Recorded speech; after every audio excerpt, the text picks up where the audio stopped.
Ada. Yang ada apa? Pada saat itu adanya penggerebekan, Kak. Oh, penggerebekan. Iya. Ya, tapi nggak diarak Nggak kan? diarak. Ya. Tapi besoknya kemudian ada rapat RT RW gitu. Iya, ada rapat. Dipanggil RT. semua? Iya. Si suami juga dipanggil kan? Iya, dipanggil, Pak. Dan ada warga situ semua. Ada semuanya. Waktu itu Iya, apa situ. pengakuan suami waktu di rapat RT waktu itu? Pada saat malamnya dikumpulin semua itu di rumah Pak RT, dari mantan suamiku dan ibuku, mereka nggak ngaku kalau berbuat kayak gitu, Kak. Saya wakilin aja, Bang. Saya boleh minta Rozi yang jawab? Oh ya, silakan. Dan dia mengatakan surat gugatan itu kan bukan saya yang bikin, itu urusan pengacara itu. Oke. Jadi memang. Halo Sobat Fakta 5D, ketemu lagi dengan 5D yang terus mengabarkan fakta viral seputar selebritas tanah air yang terus saja bikin berita, dan dengan berita mereka tetap eksis di ranah media. Masih menarik mengamati kasus Rosma dan Rozi. Ya, Risma dan Rozi kini menjadi makin viral, dan akhirnya mereka dipertemukan dalam satu stage. Meskipun tidak langsung, tetapi satu stage di pagi-pagi ambiar. Nah, yang kita sorot di sini adalah penampilan dari pengacaranya, yaitu Hotman Paris Hutapea dan pengacara dari Rozi Zai, yang pengacara newbie atau pendatang baru yang masih gelagapan saat diwawancaranya. Beda paling menonjol dari mereka ya jelas sekali lah, tidak hanya dari penampilan tetapi dari kepedean atau percaya diri saat ngomong. Tetapi ada sesuatu yang menonjol, yaitu saat bagaimana mereka diwawancara. Nah, apakah saja bedanya penampilan dari Hotman Paris dan juga pengacara dari Rozi Zai? Yuk kita simak saja kupas tipis-tipisnya di Fakta 5D kali ini. Like, subscribe, and komennya ditunggu. Dan jangan lupa selalu ada doa dalam setiap lentikan jarimu. Ya itu Sekarang karena ada dugaan pemerasan segala macam. jadi saya wakilin aja, Bang. Saya boleh minta Rozi yang jawab? Oh ya, silakan. Dan dia mengatakan surat gugatan itu kan bukan saya yang bikin, itu urusan pengacara itu. Nah, beda mencoloknya adalah jika pengacara dari Rozi Zai selalu saja memotong pembicaraan dan ingin dia yang menjelaskan, tetapi beda dengan Hotman Paris Hutapea. Hotman Paris Hutapea lebih sering menunggu, mendengar, dan kemudian meminta kliennya untuk berbicara, tidak memotong pembicaraan dari host. Artinya dia di sini mempelajari, Hotman Paris mempelajari dulu apa yang diucapkan baik oleh hostnya ataupun oleh kliennya, sehingga dia tidak pernah memotong pembicaraan. Memang orang yang berkelas itu adalah yang mau mendengarkan, menganalisa perkataan, tidak reaktif terhadap pembicaraan lawan bicaranya. Dia menunggu untuk merespon, dan saat merespon pasti tepat dan tepat sasaran, presisi. Beda dengan pengacaranya Rozi Zai yang selalu saja ingin memotong, selalu saja ingin mewakili perkataan dari Rozi Zai, dan akhirnya sampai Rian Ibram pun kesal kepada pengacara dari Rozi Zai ini, dan Rian Ibram meminta untuk pengacaranya diem agar diwakili atau Rozi Zai sendiri yang mengungkapkan atau berstatement. Itulah beda paling menonjol dari Hotman Paris dengan pengacara newbie ini. Apalagi saat mereka dikonfrontasi di dalam stage yang sama.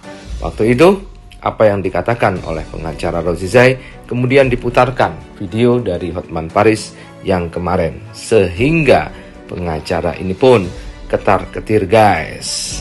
Beda banget pokoknya. Kalau benar kenapa harus takut? Iya. Ya, Tapi kalau kamu lebih memilih ya udah iya. biar tenang gitu ya. Gini, Aku Bang. nggak mau Ya, ada dalam keributan. pernikahan itu sangat aneh sekali. Jadi dalam pernikahan itu tuh ada sesuatu yang dia tuju gitu loh. Berarti benar dong Kamu sempat nyekik? Ya enggak. Maksudnya, Ada nyekik-nyekik iya, gitu enggak? maksudnya kata saya kok nyekiknya kapan gitu tuh.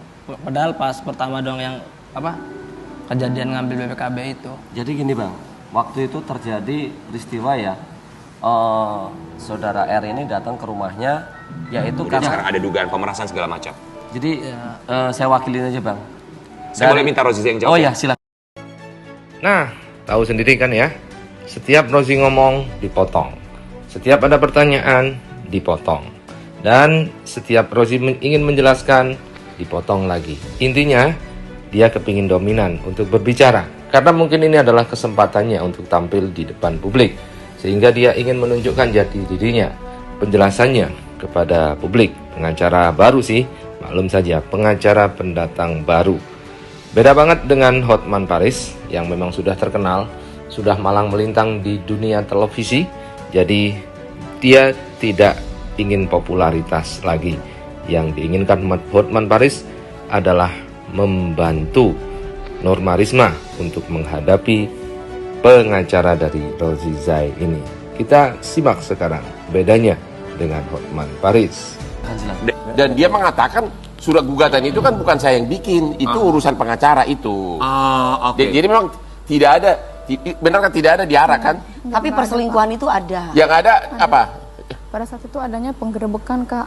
Oh, penggerebekan. Iya. Ya tapi nggak diarak Nggak kan? diarak. Ya. Tapi besoknya kemudian ada rapat RT RW gitu. Iya, ada rapat. Dipanggil RT. semua? Iya. Si suami juga dipanggil kan? Iya, dipanggil, Pak. Dan ada warga situ semua. Ada semuanya. Waktu itu Iya, apa situ. pengakuan suami waktu di rapat RT waktu itu? Pada saat malamnya dikumpulin semua itu di rumah Pak RT, dari mantan suamiku dan ibuku, mereka nggak ngaku kalau berbuat kayak gitu, Kak. Oke, tidak mengaku. Ya kan? Beda banget. Kalau Hotman Paris lebih banyak mendengar. Hal ini agar juga Hotman Paris tidak terjebak di dalam kasusnya sendiri. Karena bagaimanapun Hotman Paris adalah pengacara yang handal. Artinya pelajarannya dari sini adalah kalau sudah pro atau profesional itu memang lebih banyak diam dan menunggu, mendengarkan dengan seksama. Memang manusia diciptakan seharusnya memang lebih banyak mendengar daripada bicara. Buktinya, telinga kita ada 2, sementara mulut ada 1.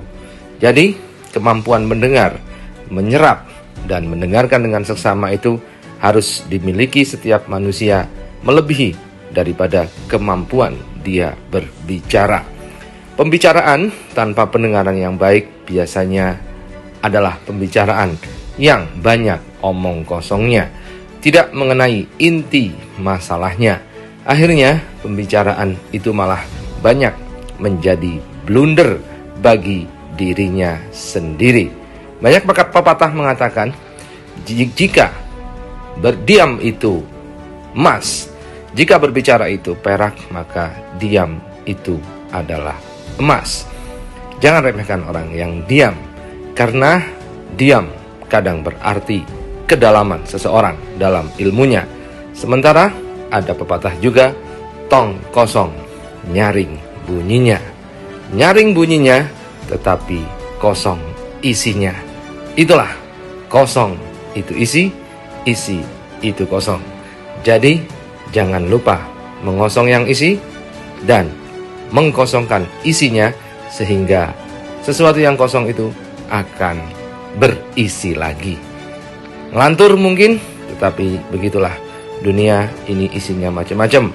Ada yang ngelantur, ada yang lucu, ada yang menarik. Kita mix menjadi semua rasa, dan semua rasa itulah yang membahagiakan kita. Amin.